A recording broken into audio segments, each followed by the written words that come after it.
اعوذ باللہ من الشیطان الرجیم، بسم اللہ الرحمن الرحیم۔ قصہ حضرت ادریس علیہ السلام کا میں بیان کرتا ہوں۔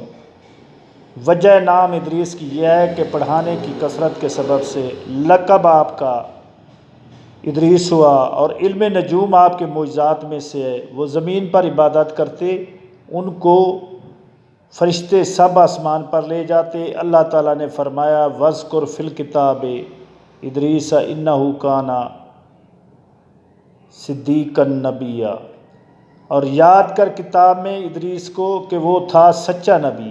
ہر روز پیرہن سیتے تھے، ہر دم سینے میں تسبیح پڑھتے تھے، اور وہ اجرت سلائی کی کسی سے نہ لیتے۔ ایک دفعہ کا ذکر ہے کہ وہ اپنے کام سے فراغت پا کر بیٹھے تھے کہ اسی وقت ملک الموت ایک آرزوئے تمام امر الہی سے آدمی کی صورت بن کر مہمان کے طور پر رات کو حضرت ادریس علیہ السلام کے پاس آیا۔ حضرت صائم الدہر تھے۔ جب شام ہوتی افطار کرتے وقت کھانا آپ کا بہشت سے آتا، جس قدر چاہتے کھا لیتے، باقی کھانا پھر بہشت میں چلا جاتا۔ اور اس دن کا کھانا جب بہشت سے آیا تو حضرت ادریس علیہ السلام نے وہ کھانا اس مسافر کو پیش کر دیا۔ مسافر نے کچھ نہ کھایا، قدم پر قدم رکھ کر عبادت کرتا رہا۔ حضرت ادریس علیہ السلام ان کا یہ حال دیکھ کر متعجب ہوئے کہ یہ کون شخص ہے۔ جب روز روشن ہوا، حضرت ادریس علیہ السلام نے ان سے کہا کہ اے مسافر، تو میرے ساتھ چل کہ خدا کی قدرت صحرا میں جا کر دیکھوں۔ تب دونوں بزرگ گھر سے میدان کی طرف نکلے، جاتے جاتے گیہوں کے کھیت میں جا پہنچے۔ حضرت ملک الموت نے کہا چلو اس کھیت سے چند خوشے گیہوں کے لے کر ہم تم مل کر کھائیں۔ حضرت ادریس علیہ السلام نے فرمایا کہ عجب ہے کہ تو نے شب گزشتہ کو کھانا حلال نہ کھایا اور اب حرام کھانا چاہتا ہے۔ پھر وہاں سے دونوں بزرگ ایک دوسرے باغ میں جا پہنچے اور وہاں بھی انگور دے کر حضرت ادریس علیہ السلام نے کھانے کا قصد کیا۔ حضرت ادریس علیہ السلام نے فرمایا کہ تصرف ملک کے غیر میں حرام ہے۔ پھر جاتے جاتے ایک بکری دے کر ادریس علیہ السلام نے کھانے کا ارادہ کیا۔ پھر حضرت ادریس علیہ السلام نے کہا کہ بیگانی بکری کو ذبح کر کے کھانا ممنوع ہے۔ اسے اسی طرح 3 روز تک دونوں باہم گفتگو کرتے رہے، جبکہ ادریس علیہ السلام نے معلوم ہو گیا کہ یہ کون ہے اور بنی آدم میں سے معلوم نہیں ہوتا۔ تب حضرت نے فرمایا کہ خدا کے واسطے ظاہر تو کرو کہ تم کون ہو۔ اس نے عرض کیا کہ میں اسرائیل علیہ السلام ہوں۔ تب حضرت ادریس علیہ السلام نے فرمایا کہ بھائی کیا سب مخلوقات کی جان تم ہی قبض کرتے ہو؟ انہوں نے کہا کہ ہاں۔ تو حضرت نے فرمایا شاید کہ تم میری جان قبض کرنے کے لیے آئے ہو۔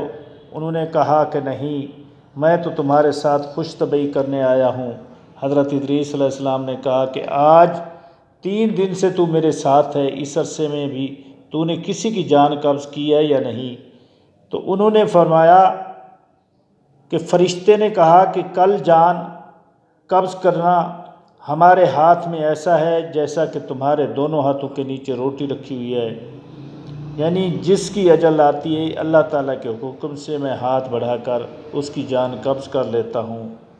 اور بولا اے حضرت ادریس، میں چاہتا ہوں کہ تیرے ساتھ رشتہ برادری کا کروں۔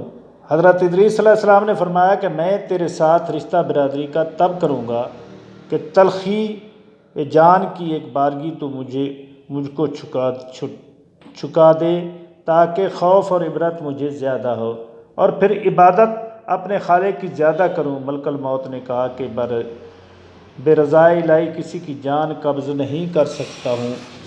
تب حضرت ادریس علیہ السلام نے خداوند اور اس کی درسگاہ میں عرض کی کہ حکم ہو کہ جان حضرت ادریس علیہ السلام کی قبض کر۔ انہوں نے حضرت ادریس علیہ السلام کی جان قبض کر لی۔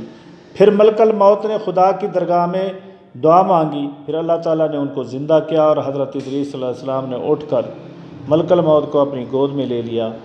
دونوں نے آپس میں رشتہ برادری کا لگایا۔ پھر ملک الموت نے ان سے پوچھا اے بھائی، تلخی جان کنی کی کیسی تھی؟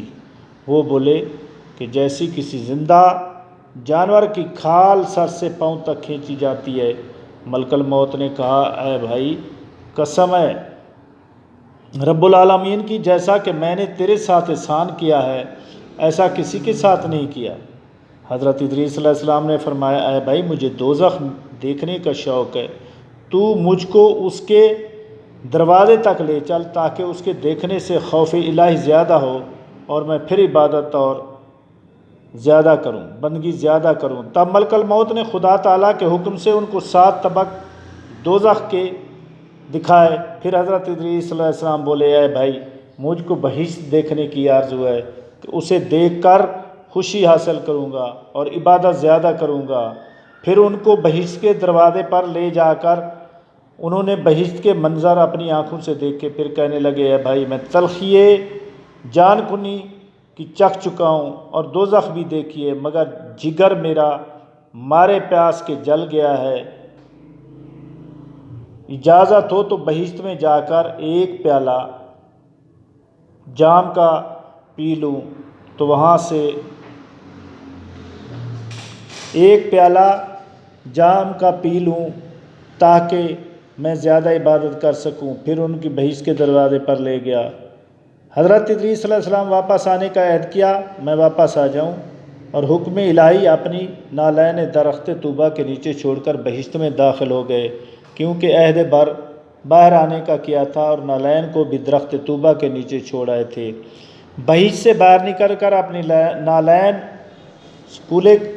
نالین کو لے کر بہشت میں جا کر درخت پر جا بیٹھے۔ کچھ دیر کے بعد ملک الموت نے ان کو آواز دی کہ اے بھائی تاخیر مت کرو۔ اس کے جواب میں حضرت ادریس علیہ السلام نے فرمایا مشفق جبار عالم فرماتا ہے کل نفس ذائقۃ الموت، ہر جی کو موت کا مزہ چکھنا ہے۔ اب تو مجھے مزہ جان کنی کا چکھ چکا ہوں، اور حق تعالیٰ فرماتا ہے اور نہیں کوئی تم سے جو نہ پہنچے گا اس میں 100 میں دوزخ میں بھی پہنچ چکا ہوں، اور یہی جلیل جبار فرماتا ہے کہ نہ پہنچے گی وہاں ان کو کچھ تکلیف اور نہ ان کو وہاں سے کوئی نکالے گا، یعنی جو بہشت میں گیا پھر وہ باہر واپس نہ آئے گا۔ اے بھائی میں اب ہرگز باہر نہیں آنے کا ارادہ رکھتا۔ درگاہ باری سے آواز آئی اے اسرائیل تو حضرت ادریس علیہ السلام کو چھوڑ کر چلا جا، میں نے ان کی تقدیر بھی لکھ دی ہے۔ حضرت ادریس علیہ السلام موت کا مزہ چکھ کر اور دوزخ بھی دیکھ کر جنت میں جا رہے۔ تب حضرت اسرائیل علیہ السلام بولے ان الجنت حرام علی الانبیاء حتی یدخل خاتم الانبیاء، بہشت حرام ہے انبیاء پر جب تک کہ خاتم الانبیاء داخل نہ ہوں گے۔ بہشت میں پھر آواز آئی اے اسرائیل علیہ السلام میں بہشت کو دریغ نہیں رکھتا ہوں، لیکن اول بہشت میں محمد صلی اللہ علیہ وآلہ وسلم داخل ہوں گے، بعد میں سب امت ان کی، اور قول دوسرا یہ ہے کہ طواف کرنے والے سب طواف کرتے رہیں بہشت میں، اور حق تعالیٰ دوسرا نے فرمایا وَرَفَعْنَهُ مَكَانًا عَلِيًّا، اور اٹھا لیا ہم نے ان کو اونچے مکان پر۔ پس بہشت میں حضرت ادریس علیہ السلام تو جا رہے اور ان کے فرزند سب فراق سے شب و روز گریہ و زاری میں تھے۔